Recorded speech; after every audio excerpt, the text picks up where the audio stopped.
Hello everyone, সবাই কেমন আছো? আবার আজকে বেরিয়ে পড়বো। এখন প্রায় ধরো 2:05 বাজে। এখন বেরোচ্ছি একটা পার্টি মেকআপ, আর তারপরে দুটো ব্রাইড। খুব টেনশন আছে কখন কি করব, এক একজনকে এক একটা টাইম দিয়ে। আমিও এখন ঝটপট করে বেরিয়ে পড়লাম, টাইম হয়ে গেছে প্রায়। আর প্রথমে যাব একটা পার্টি মেকআপ করতে, আর পরে দুটো ব্রাইডাল লুক হবে, একটা এমনি একটু নর্মাল আর একটা একটু এইচডি।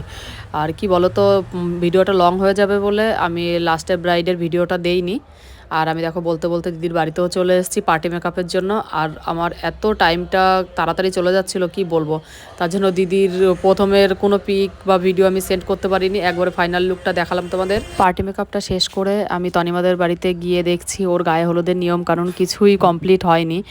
এখন কি বলবো, আমার এত টেনশন হচ্ছিল যে আমার আরেকটা ব্রাইড সাজাতে যেতে হবে।